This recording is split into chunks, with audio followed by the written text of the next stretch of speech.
Salutare din Phonia, din Vietnam. Suntem într-un sat, într-o zonă de munte calcaroasă. E una dintre regiunile carstice cele mai mari din lume. Sunt aici peste 300 de peșteri. E și un parc național, Parcul Național Phonia Kebang, care e inclus în Patrimoniul Mondial UNESCO. E un paradis pentru iubitorii de speologie. Satul Phonia a fost pus pe harta turistică a țării prin prisma peșterilor care sunt în apropiere. Suntem în Phonia de 2 zile. Ne-am cazat într-un homestay. În partea de jos e o terasă unde mâncăm, avem mic dejun inclus și restaurant. Lângă noi e un câmp de orez, se văd și munții ăștia calcaroși care adăpostesc sute de peșteri. E și o piscină aici, iar în partea de sus sunt mai multe bungalouri unde e câte o cameră cu baie, cameră dublă.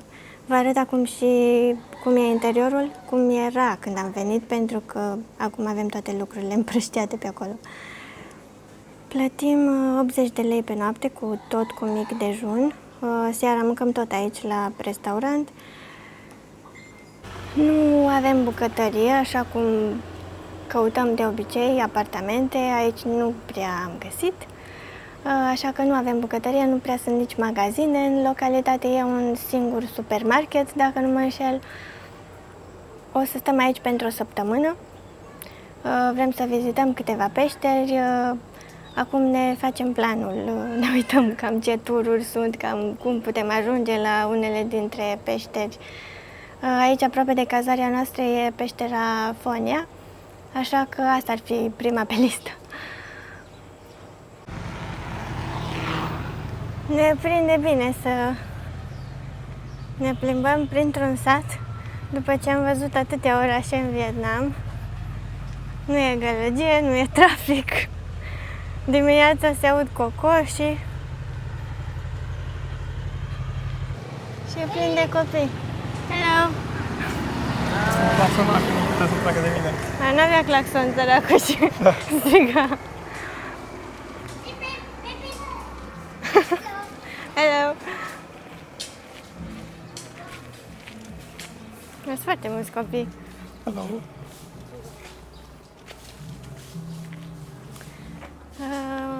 Parte dintre oameni au încercat să presteze servicii pentru turiști. Fac masaj, mai vând excursii, tururi, fac taxi,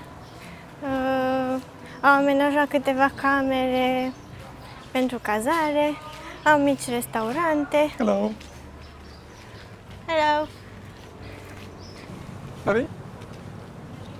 Maybe later. Aici, pe malul râului, au amenajat oamenii mici restaurante, taverne, nu știu cum să le spun. Gătesc în casă, trec strada și îți aduc mâncarea. Am văzut mulți turiști pe aici, mai mult seara. Vin la cină după ce au fost pe la peșteri.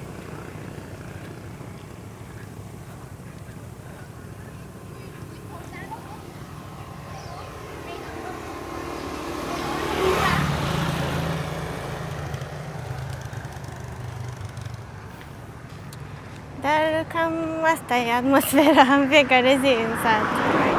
Adică nu se întâmplă prea multe.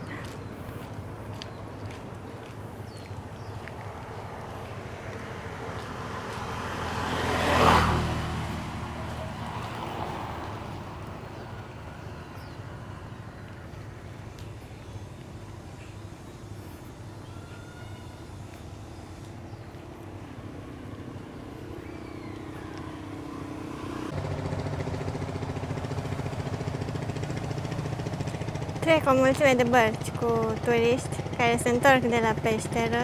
Cu barca din asta o să mergem și noi.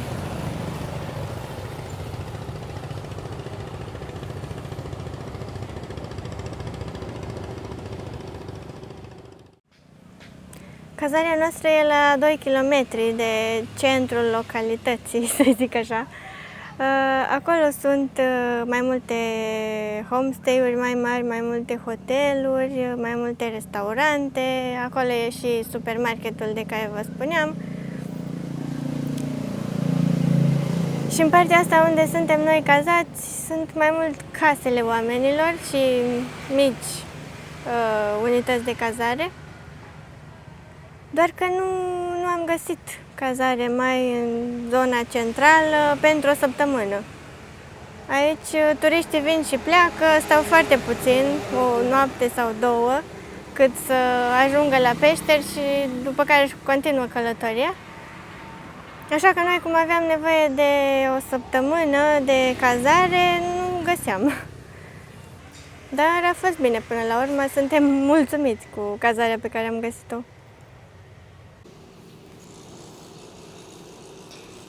Am găsit aici o doamnă care a întins orezul la uscat. E orez.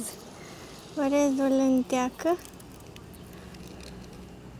Cred că îl tot întoarce cu mătura, ca să te usuce bine.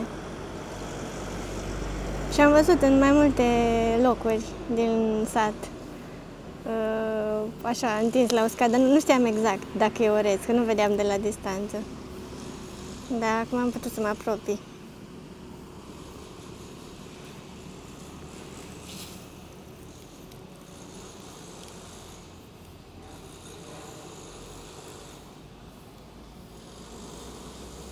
Uite bivul din ele, de apă sau de nămol sau de care fi.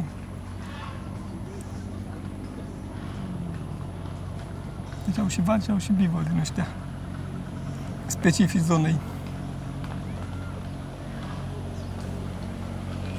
E foarte frumos peisajul.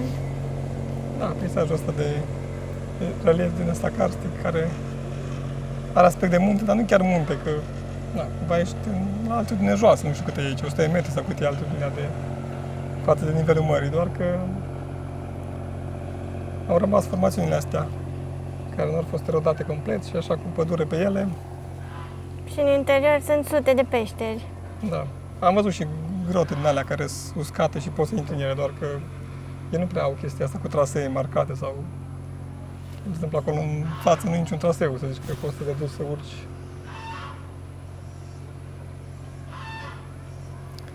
Da, e fain că e așa, atmosferă de sat și liniște. Mai e și câte un karaoke, așa odată la 2-3 zile. Da. Vietnamezii sunt pasionați de karaoke. Și se mai aude așa pe la câte o casă din asta neterminată, cum se adună niște oameni și cântă. Dar pur și simplu au un ecran mare și cântă. Și răsună tot satul. Asta e modul lor de a se simți bine. Da, uneori și dimineața, la cât era, când am fost noi 10 sau când ne-am dus o dată până mai spre centru și cânta boxa de... Am crezut că e ceva zi specială, concert în centrul orașului.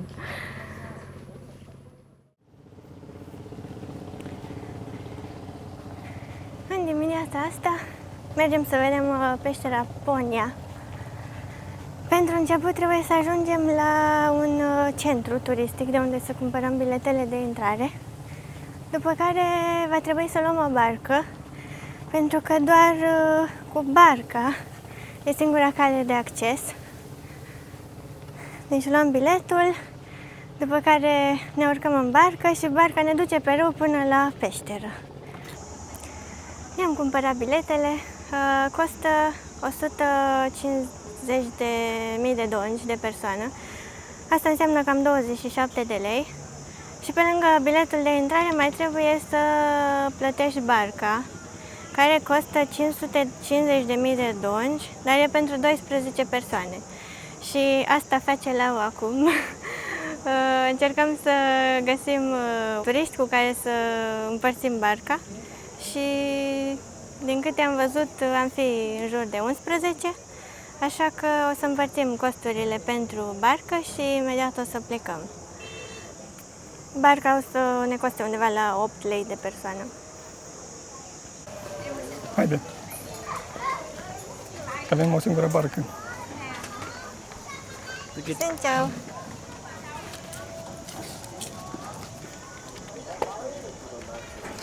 Deci avem barca 105. Și tot cu ea trebuie să ne și întoarcem.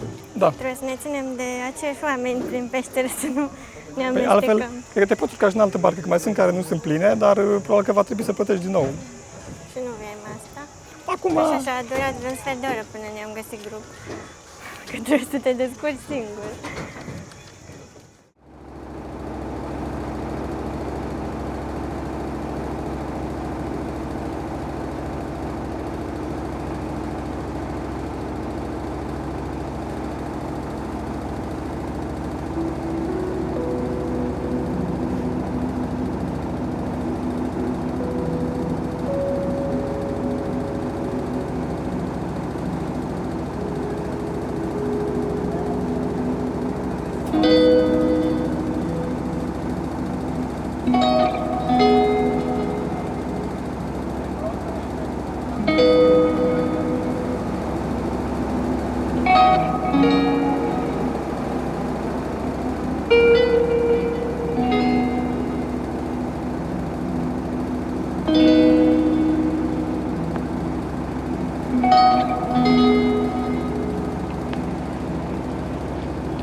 Am mers cam jumătate de oră până la intrarea în peșteră, după care deja suntem de vreo 10 minute în interiorul peșterii și probabil că ne apropiem de final și de aici o să mergem pe jos.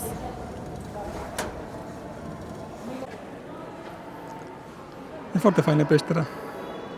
Are undeva la 8 km lungime, dar amenajați sunt undeva la 1,5 km. Sectorul pe care îl vizităm noi acum e inactiv, deci nu mai curge râul prin el, dar există mai multe sectoare și active prin care curge râul Son, care, din câte am înțeles, e printre râurile cu cel mai lung curs subteran din lume.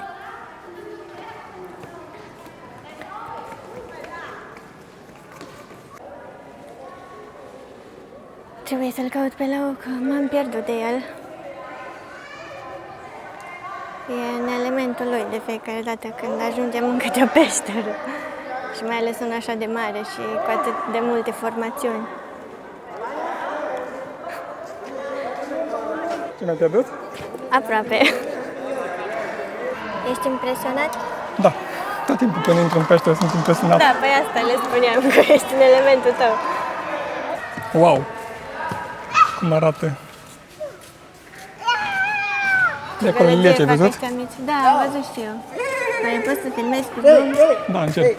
Dar ce dantelat e totul. Da. Superb arată.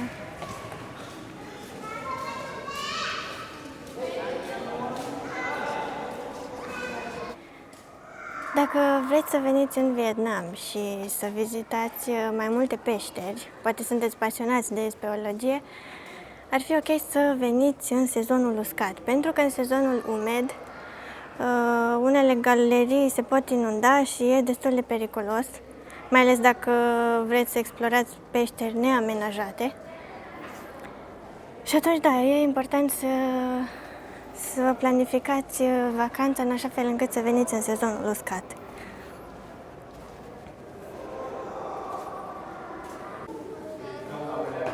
Wow, astea toate sunt gururi, niște bazinete care ar fi arătat spectaculos dacă erau pline cu apă.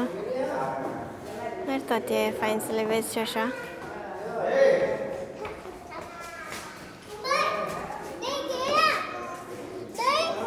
Mai avem un minut. Trebuia să fim deja la barcă. Probabil suntem ultimii la... am ajuns deja? Ok, super, nu suntem în întârziere.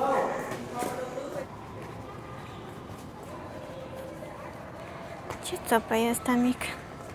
Mi-e frică doar să nu cadă în apă.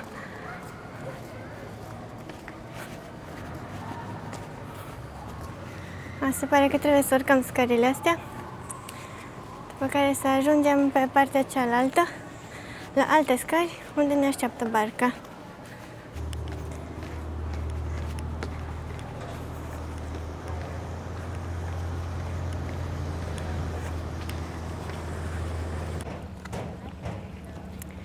Suntem gata să ne întoarcem.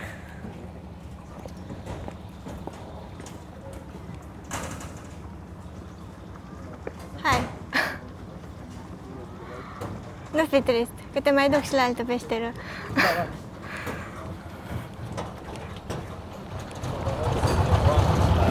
Ne putem tot cu asta sau? Da, cred că da, ne păstrăm locurile.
Ne-am întors pe uscat.